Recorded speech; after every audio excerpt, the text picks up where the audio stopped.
What is going on, guys, and welcome to the entire FNAF timeline. So this is a video made by Fuhnaff, like Fuhnaff. You guys probably know him. He's quite popular. He has 719,000 subscribers, so he is quite popular within the FNAF community. He makes like FNAF videos and deep dives. This video is an hour long, I think, based on the entire FNAF lore, which I'm going to react to today, because one of our original series were like FNAF lore videos, but I kind of like lost track of it because it was 3 hours long, but this video is only an hour long, so I'll probably do it like 25-minute parts, so like 125, another 25, and then 1 10-minute, and then obviously talking about what I learned so far and doing a test maybe at the end. If you guys enjoy this FNAF content, make sure to like, make sure to subscribe. We're at 15 subscribers away from 600, so if you guys really enjoy, make sure to subscribe so we get to 600. It would be really greatly appreciated. Without further waffling, let's get into the entire FNAF timeline by FNAF. I will link this in the description, by the way, if you guys want to watch this. Decades worth of content. We'll put up some subtitles for you guys, just in case you need them. Spanning countless games, books, and now a movie. There's a reason that no matter whose timeline you watch, they all look different. Making a FNAF timeline is not easy. There are so many. It's actually not though, right? FNAF, there's books, obviously, as this guy said, books, movies, games. There's other things as well, but they all have a different like storyline to them, like a timeline. So like one could be based in like 2023, and then one of it's based like 1987, 1983. It's like, okay, like what's going on? Like, how do we even like combine these into one timeline? It's actually really hard. So this will obviously help us. And this is mine. So let's start 1980s at the beginning. 70? What? Back in I didn't even know this from the 70s. Called Fazbear Entertainment got its start by creating different props and mascot costumes for carnivals, and specifically for something called the Fall Fest. The Fall Fest I didn't actually know this. Mascot characters. Is this like one of the new games? An elephant, and the most popular of all, Fredbear and Bonnie. These specific mascot costumes were so popular, Fazbear Entertainment opened a dedicated restaurant for them called Fredbear's Family Diner. Okay, I know about that. Yeah, okay, I know about that. And Bonnie mascot costumes from the Fall Fest. What Fazbear Entertainment didn't account for, though, was one of their animatronics from the Fall Fest going rogue. Okay. Of course it's like a clown. Fire, with most of everything from the Fall Fest being destroyed. Okay. Okay, this is kind of cool. This is actually kind of cool intro, okay? Okay, we're going to skip this though, but obviously if you guys want to see this, it's going to be in the description.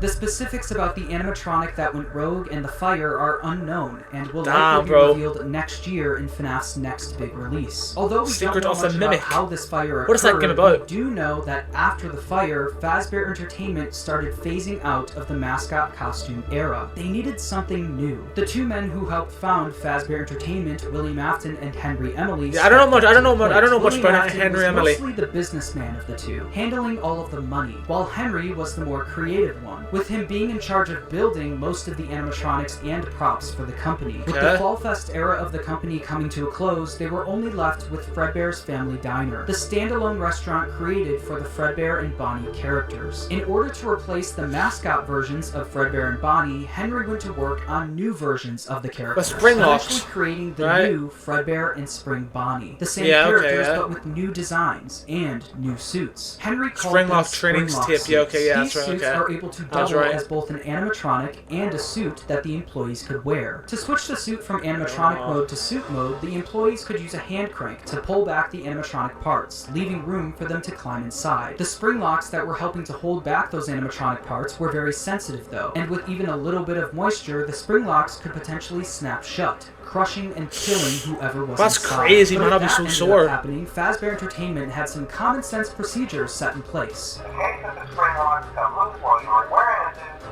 please try to maneuver away from populated areas before bleeding out. That's not ruin the customer experience. That's crazy, bro. Imagine working here, right? And all of a sudden you get like tips saying like, if you literally die, move away from public sites so you don't ruin experiences. Huh? Bro, I want to be saved. I don't care about customers' experience anymore. I want to be saved. Fredbear's Family Diner ended up being super successful for William and Henry, so much so that other companies tried replicating it. Another company proceeded to rip off Fazbear Entertainment's old mascot characters by creating their own animatronic versions of them.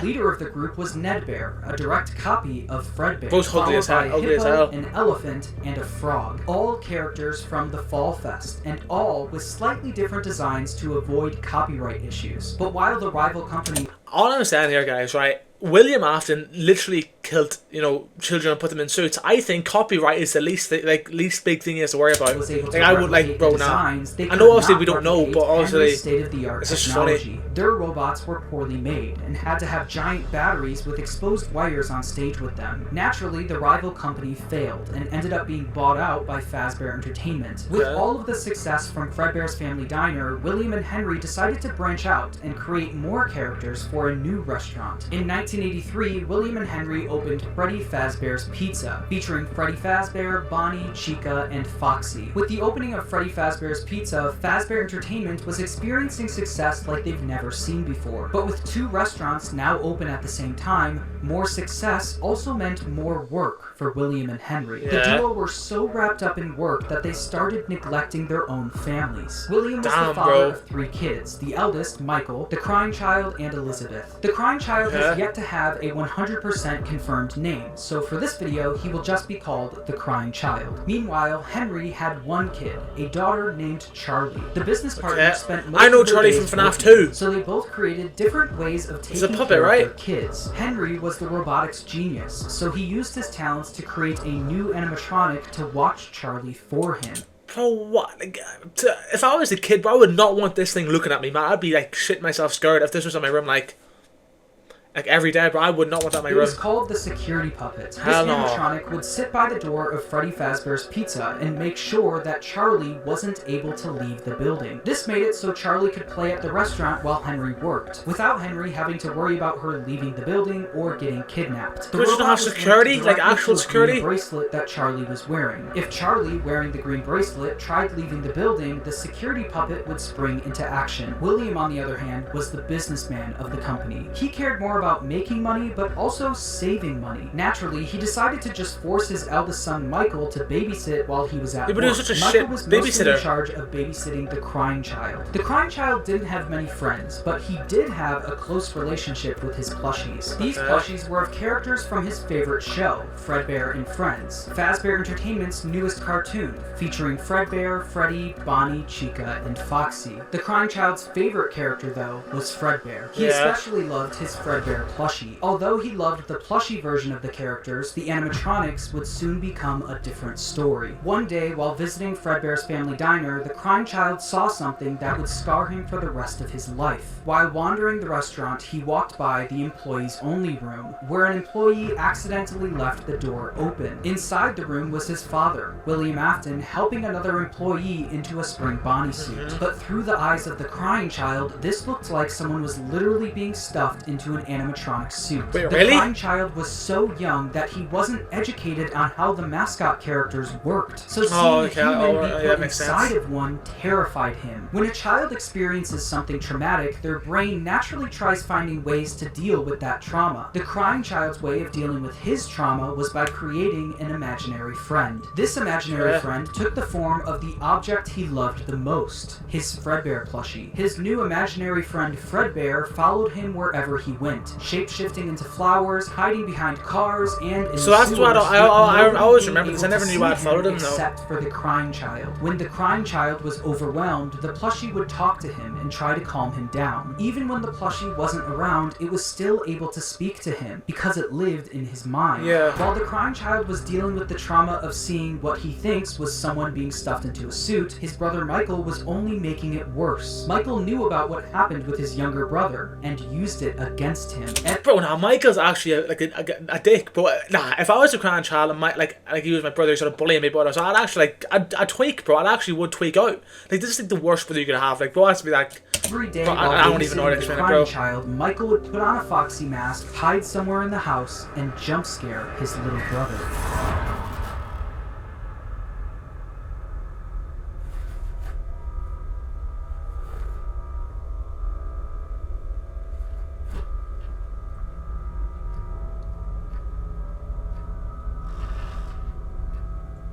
Bro, I'm waiting for the jump scare. I'm waiting for the jump scare to come. From the pizzeria to your living room, you no longer have to wait to sing and dance with Fredbear and Friends. Weeknights at 8, 7 Central, only on...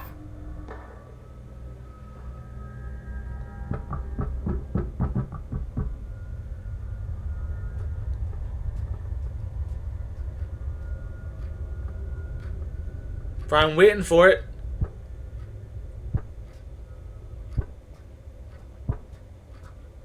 I mean, how's he doing all this though? I mean, this is a bit much.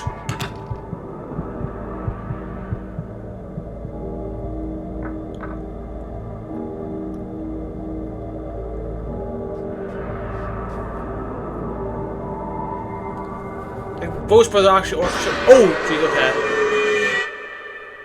Through all of Michael's bullying, the crying child's imaginary friend Fredbear would comfort him and talk him through the situation, saying, "You know he is hiding again. Be careful. Tomorrow is another day." Michael wasn't the only one bullying the crying child, though. The local kids in the neighborhood heard about why the crying child was so scared of the pizzeria, even making up fake rumors related to what the crying child thought he saw there. "You'd better watch out. I hear they come to life at night. And if you die, they hide your body and never tell anyone." But all of this bullying would come to a head on one special day, the crying child's birthday. Ironically, his birthday party was being held at Fredbear's family diner. Because he was so terrified of being at the pizzeria, he hid under the table, not knowing that Michael and his friends were nearby, planning a prank that would go terribly wrong. Yeah, bro, this is actually terrible, man. Like, why would you do something like this? Like, I actually don't back this at all. Like, this is like...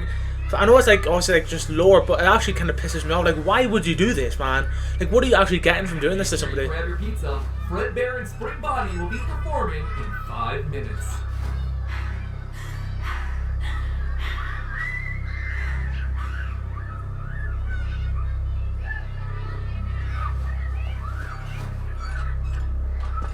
Okay, that mouth is a bit...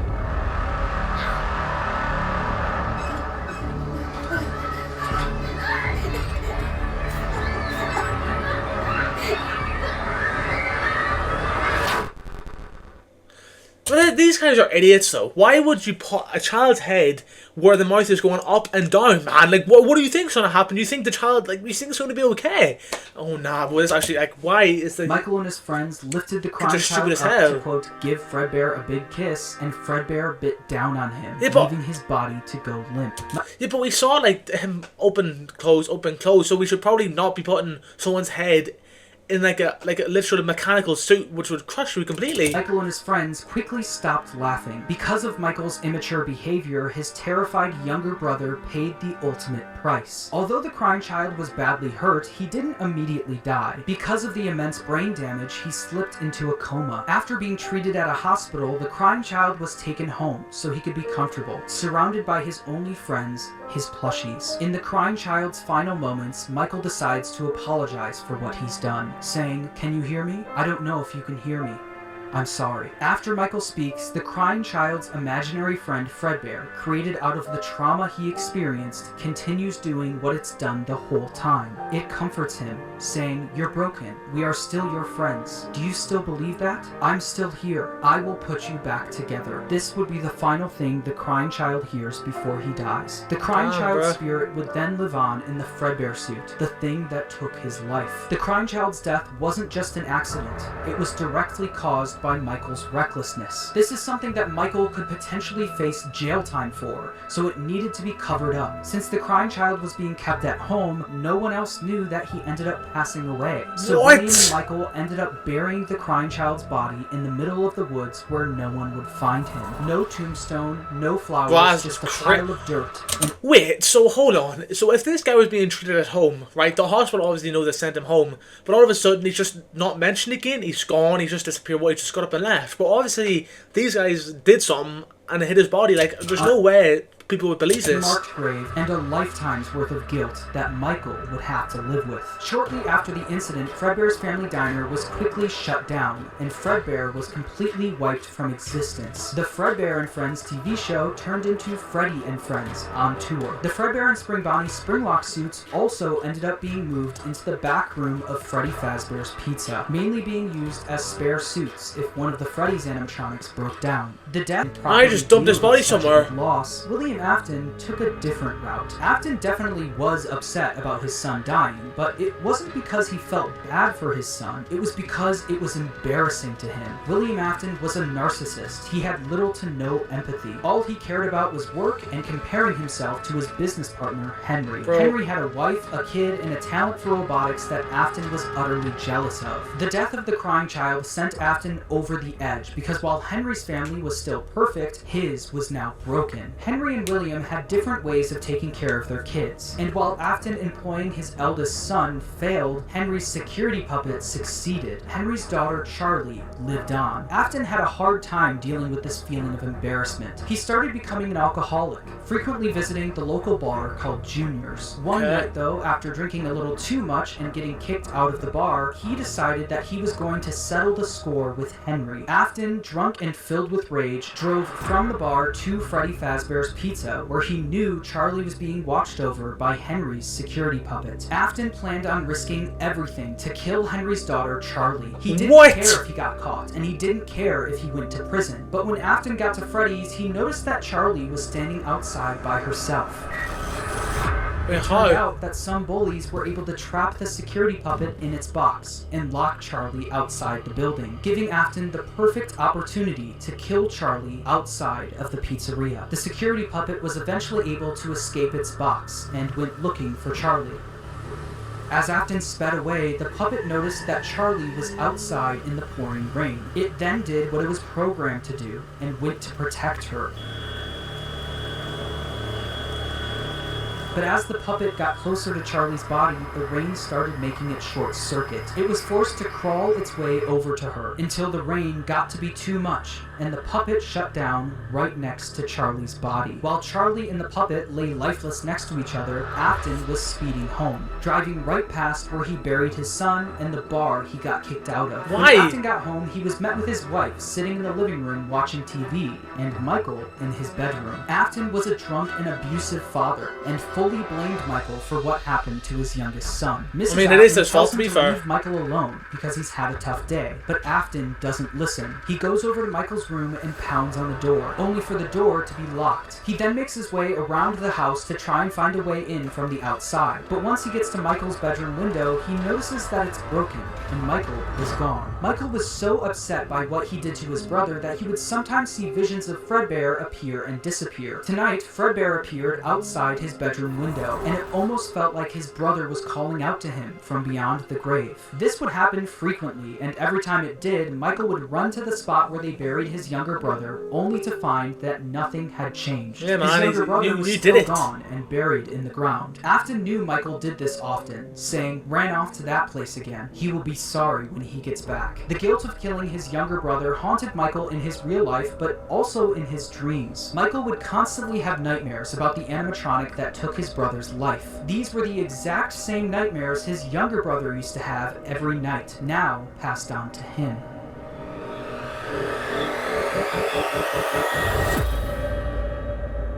Oh, is this from Michael's point of view then? Like the nightmares, everything's just his grandchild's.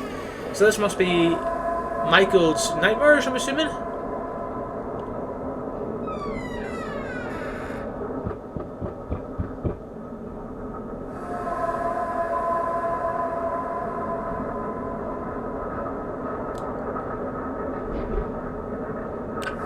Oh, bro, it's over. He's in the room.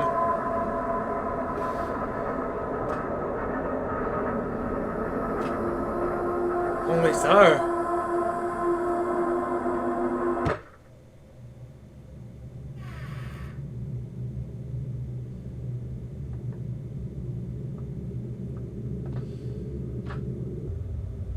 After the death of Charlie, Fazbear Entertainment tried their best at covering it up. Fortunately for them and for William, the crime was committed outside, where no one was around to witness it. William was able to get away with everything, while Fazbear Entertainment never spoke of the incident. So you're telling me, right, Henry Emily is like one of the best technicians the company has, but they couldn't install like CCTV?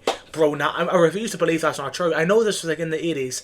But if he can make it like a robotic in the 80s that like scans for like Charlie and like knows where she is at all times, he can definitely make CCTV as well. There's no way there's no CCTV was CCTV. quickly moved to the back room of Freddy Fazbear's Pizza, where the retired Fredbear and Spring Bonnie suits resided. But something was different about the security puppet. Dark tears now appeared on the mask of the animatronic. Dark tears that weren't there before. This is something that Afton quickly noticed the next day when he went into work. He'd heard about what happened moments after he sped off. He knew the security puppet was found laying next to Charlie's body. So does that mean Charlie's soul now resided in the puppet? William definitely noticed that the puppet looked different, almost like it was haunted, almost like it was thinking. Other employees would eventually notice the same thing. By the spirit of Charlie, Afton went back and looked at the crying child's Fredbear plushie, only to find that it also seemed to be haunted. The crying child feared for his life every single day, and that plushie was something he was able to cry and pour his agony into. A facility directly under his house. It was here that he would try to recreate what happened with his son, to recreate the fear and agony he experienced. In order to do this, Afton didn't take any chances. He needed to replicate exactly what his son went through every day. In order to do this, Afton built a replica of his house underground, along with his son's daily walk to Fredbear's Family Diner. He also built a makeshift bedroom where he could force kids to have the same nightmare every night. Afton would sit in his office watching them on the cameras. Cameras that could be accessed using the passcode 1983. That's a terrible security code, bro. He also kept the Crying Child's Fredbear plushie on the desk as a reminder of what he was trying to replicate.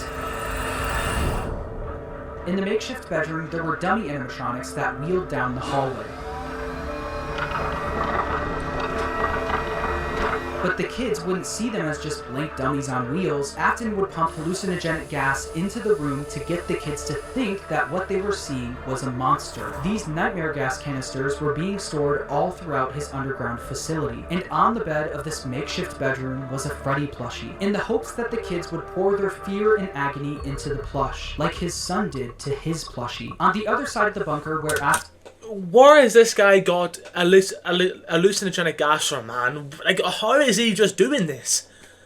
Like, where is he getting this from? Recreated the Crying Child's walk to Fredbear's. He placed a bunch of Fredbear plushies all over the place. These Fredbear plushies had walkie-talkies inside of them. This was Afton's way of recreating his son's imaginary friend that would talk to him wherever he went. Afton would speak to the kids through his walkie-talkie sitting in his private office. After setting up the bunker, Afton was only missing one more thing: the kids to run these experiments on. He needed a way to kidnap and capture kids without being caught, and he had the perfect way to do it.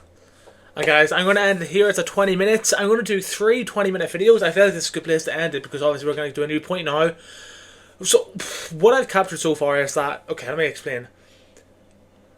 Michael killed his son, so Michael killed his brother. Like, he didn't mean to kill him, but obviously it went wrong. He put his like brother in the Fredbear's mouth. It closed down, sent him limping into a coma. He died eventually. The plushie was like the Crying Child's only real friend, because I kind of poured everything into it, like his like trauma, his tears, all of that, which made it look alive. This kind of made like, and obviously like the death of the child made William kind of go insane.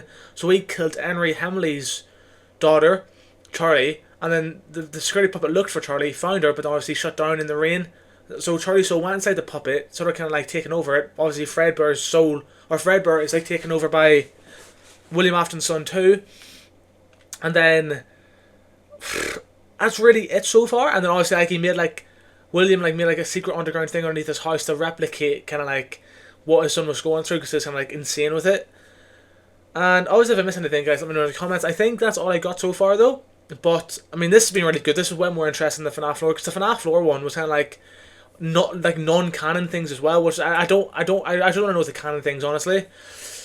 But yeah, that has been the entire FNAF timeline. I will link this in the description if you guys want to look at this too. But we're going to continue this again soon. I really am enjoying this. And if you guys enjoyed me reacting to this, make sure to like, make sure to subscribe. 15 subscribers away from 600, so please make sure to subscribe. But that's been me. It's been FNAF. I'll see you guys in the next video. Peace. Bro, William, you are one fucked up dude, bro.